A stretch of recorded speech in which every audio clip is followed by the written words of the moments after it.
How about since we're talking about factory production and things like that, let's talk about topic 2. And this probably won't be too long of a topic.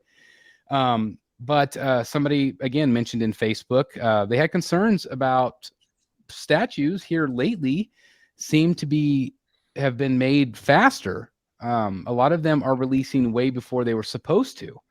And how will that affect how you collect? So an example for me was, again, that Punchline. I don't think she was supposed to be out for months and months and months and months, but yet here she is. Yeah. Same with Joker, because Joker is one. The Joker that goes with her is one that I take a peek at maybe like every few weeks just to see what's going on with it. And originally it was set for the end of this year to early next year. Mm-hmm.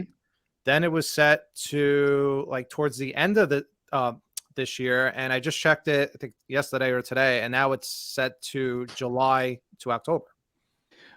Well, and Wow. This is a little behind the scenes stuff, but Mr. J, I was having a conversation with their creative director, and he sent me a photo, and it was of the Jokers, and they're basically done. Like, I mean, they're all painted. They're all going through QC right now. And again, he's saying that these are turning out better than the prototype. He thinks they're really impressive. Awesome. So I'm looking at Punchline right now. So the Punchline, the DX, it's an ES set at 500. And the regular is 100. So 600 total for Punchline, which is a decent ES, I think. Obviously not as good as the Talon at, what was it, 250 for Talon. But obviously, if the ESs are smaller for a lot of these companies, that means that less people are buying, correct? Yeah. And so does that mean that they're able to get more painted quicker, I'm assuming, or maybe the factory is able to take on more? If a normal factory, let's say a factory is going to take on 10,000 pieces, but they're only actually going to be making 500, well, now they have a whole bunch of room for other things to make. Mm-hmm. And that's assuming that they have the full staff, and I don't know what staffing's like right now. I know staffing in the United States is god awful, but I don't know what it's like in China. I would assume that people are still working pretty well. But it really has caused some collectors to kind of rethink how they're doing things, because they have payment plans or they're trying to budget. Do you think this will affect things in a positive way or a negative way for collectors? I'm trying to see kind of both sides of the coin. I don't use payment plans. I just pay for everything at the end, other than my deposit. What do you guys think? Do you guys think this is a good thing that things are coming out quicker, or do you think it's going to kind of screw everything up in terms of financial planning? Well, I saw a few people mention that it messes up the payment plan. You can still, because you don't get, if you do full payment, you don't pay the full payment until it's ready to ship. So you can still take your money and set it off to the side each month instead of giving it, to one of the companies each month. So I don't see it, it doesn't affect, a payment plan option. Well, yeah, it does, because you don't have as much time to save up that money. Yeah. That's a good point. Matt T says, again, Brotherhood member, Matt's been on the show many times. As someone who used to do deposits on statues, having it released 6 months early hurts and caused me to cancel Punchline. Going forward, planning on payment plans only, but to do that won't pre-order many. So again, that is definitely going to hurt his purchase right there. Rapture says short timelines for production is a double-edged sword. The good, we get it faster than a year. The bad is super short time. It makes it difficult for collectors who are trying to save for the statue. And again, that goes back to what Jeff just said. Yep. Let's see. I think they're making them before they announce them, like XM did with Thanos and Lady Death and Apocalypse. So yeah, that is a good point. There have been some companies that have already basically made a production sample prototype, basically, where they've made a whole bunch, and which is kind of what didn't they kind of do that with the Bat Bike, Dan? That thing came out way quicker than it was supposed to. Way faster. Yep. I don't know if they all did, but I know we got ours like really fast. And so XM has admitted that they've done that, where they are saying, well, we've already started production. Yep. Maybe not fully, but they at least they have an idea that, like, let's say that they think they're going to sell 100 of them. Well, so they're going to make the 100, and then let's say that the ES ends up being 300. Well, and then maybe they finish the other 2 later, or kind of like what Sideshow does with the batches. I don't know. But Thanos and Lady Death were a little different because the delivery times were as they said they would be. They just, like you said, started production really early, but that went up for PO in like June and shipped in December. But they told you ahead, this is going to ship at the end of the year. And we were like, oh my God, that's amazing. And actually that's I think that's the reason why some people ordered it. It was like really exciting that this was going to come so fast. So in that particular case, it didn't ship early. It was planned to ship early. okay.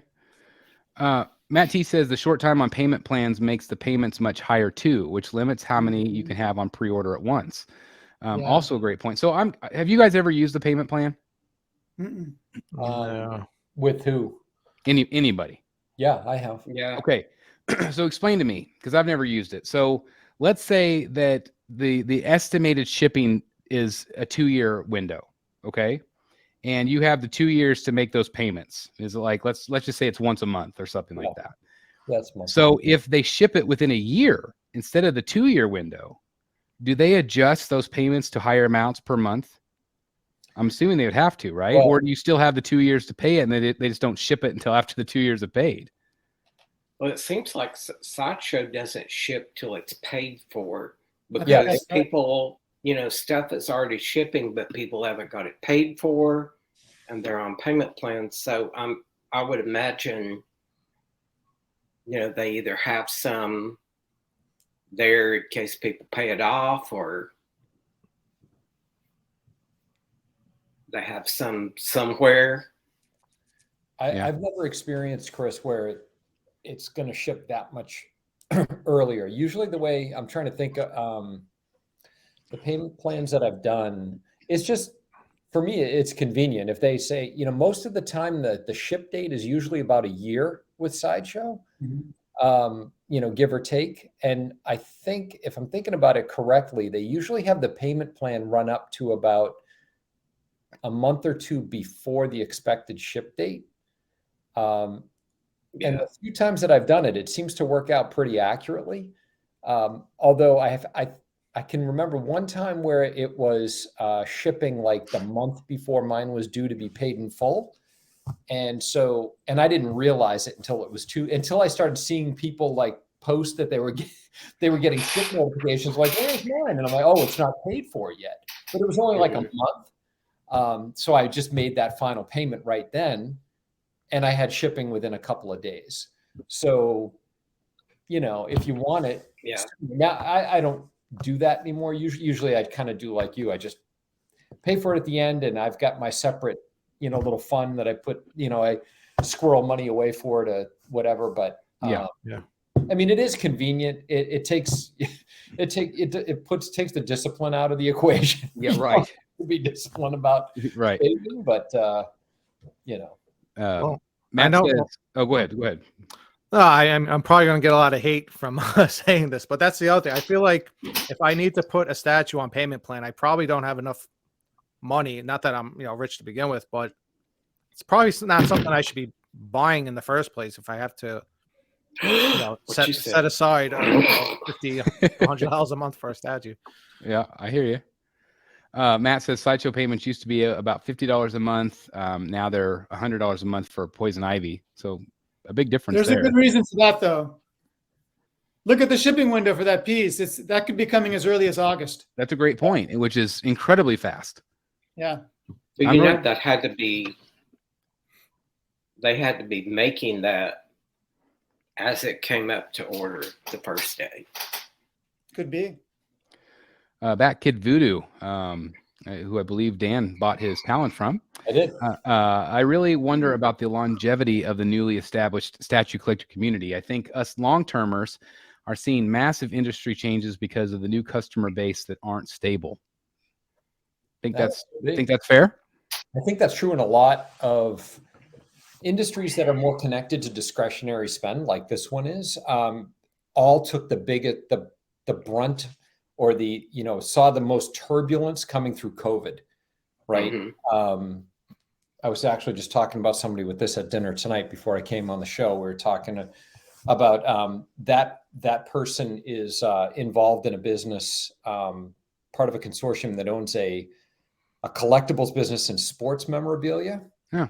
And it's a platform for selling shares in very high end, 7-figure up kind of sport, like Mickey Mantle's rookie jersey kind That's of thing. cool. That's awesome. And you can buy shares in these things, and they trade on a platform like a securities exchange almost, right? So we were talking about this, and he said during COVID, the company was flying, and now they're like tanking. Like they just, there's not enough activity. There's a lot of collectors in their universe still, but they're not trading as much. There's not as much activity, right? There's interest there, and I think there's a lot of businesses that are tied to discretionary funding are feeling this the most, and we're no different. Did he say anything about like new collectors coming in though? Like or is it pretty much not just seeing nearly as many coming in?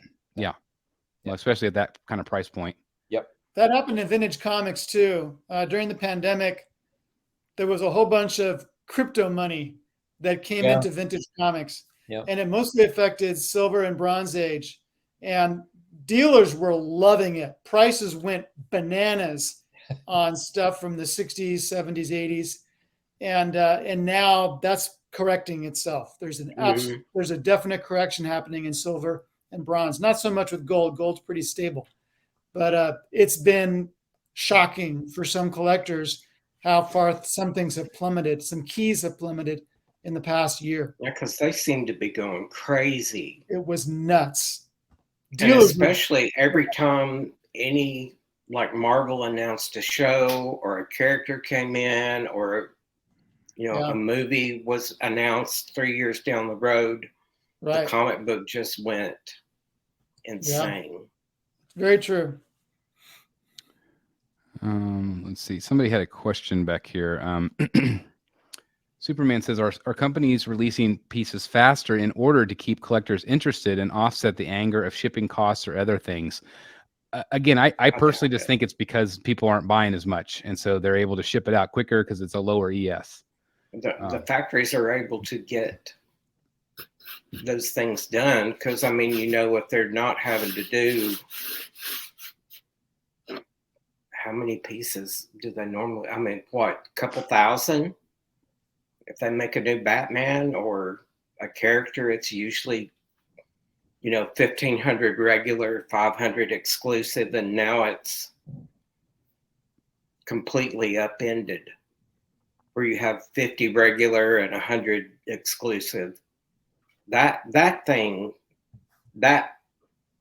swap is interesting to me. Like, how did now the regular is such a small amount, but the exclusive is a lot more. Right. That has to tell you that that's how it was ordered,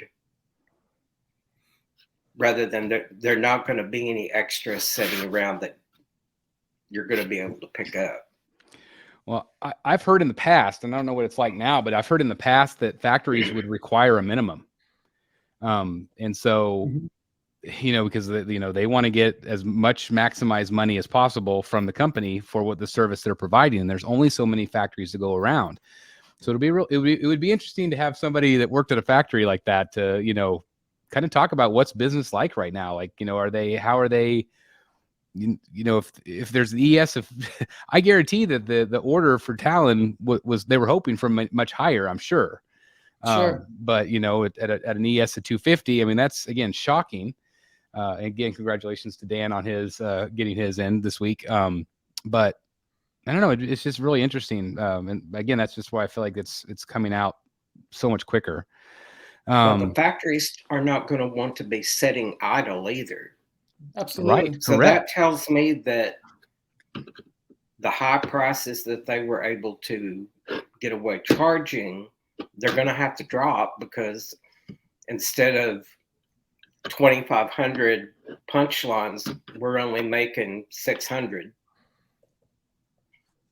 So now what are we going to do this other couple months we had planned to do this that they didn't sell? Now they don't want. I'm assuming they just push everything else forward, don't you think? I think that's why the stuff is speeding up. Yeah. I mean, if Punchline was supposed to take this amount of time, but it only took, if it took 6 months left, well, the next thing that they're waiting on, let's say it's a Jurassic Park piece, so they just push that one in that 6 month window slot and just keep it going. I mean, that's the thing is I'm sure the factories are, I can't imagine them slowing down because there's so much product that's coming. I mean, just look at Prime 1 alone. I mean, there's like those next level showcases. They've got 1 million licenses and a million products they've teased.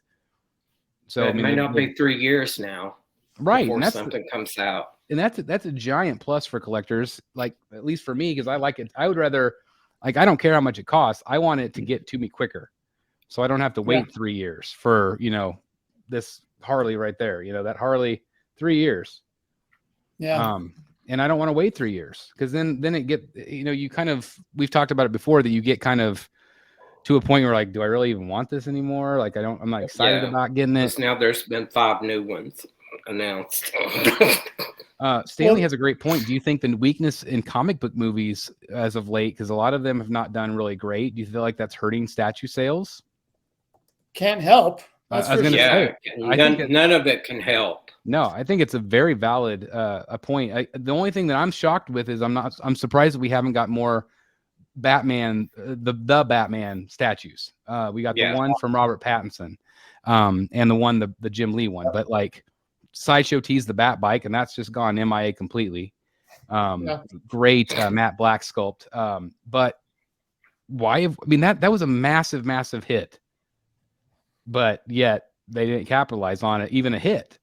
So I mean, all these other movies tanking, like Thor, what was it, Love and Thunder, and some of those other ones, like they've just not done very well. It's not helping at all. Lane Kramer says, I think the days of 1,000 to 6,000 ES from Sideshow are over. No, I disagree. I disagree with that. I think it just depends on the piece. But clearly there's 2,700 for the J. Scott Campbell Evil Queen. Yeah, there's going to be some pieces. 1,300 for Frankie Reborn. Now we might not get a $10,000 or 10,000 ES one or something crazy, but because how much was which was the one that we said is going to sit in the warehouse for the next 20 years? Christopher Reeve Superman. Right. How many? They made a ton of those. 6,000. Yeah. I think that probably was in the works before. Yeah. The Earth shifted. Yeah. Mythos Vader's like 9,500. Yeah. Oh, but there's things like that. They're going to sell a crap. Darth Vader's going to sell till people, Darth Vader's going to be eternal. There's collectors that are going to want that down the road. Psylocke is 2,000. That's pretty good. Yeah. Yeah, that's weird. Yeah. When you look at the Joker and the Harley Quinn. There's just too many Jokers and Harley Quinns. It's crazy. Well, I think you're right about the base on the Harley Quinn because that killed it. Yeah. It didn't matter how good it looks. Yep. It's setting in some melted cotton candy. Mm-hmm. Somebody said that they disagreed with me. The Batman wasn't a massive hit. I just looked it up. Worldwide gross was 770 million. Yeah.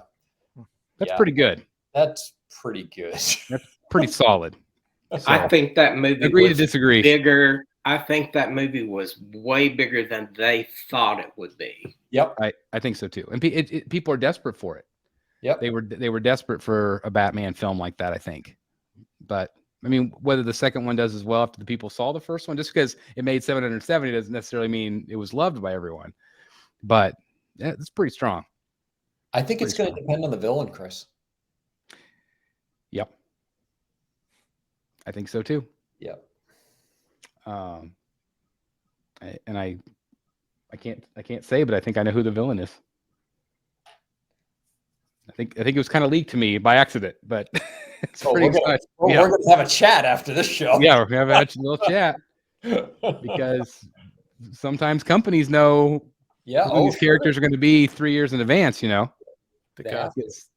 you must have missed that. He kind of already told us. Yeah. Yeah, I think you did. Yeah. So we'll go back and we'll talk about it. But it's pretty crazy. Pretty crazy. Hey guys, thank you so very much for watching today. And if you're new here, please hit the subscribe button right here on the screen and check out these 2 awesome videos. I think you're going to love them. And also please join us on social media, Facebook, Twitter, Instagram, and TikTok. I would love to have you join in all the fun. Thank you guys so very much for watching. See you in the Batcave.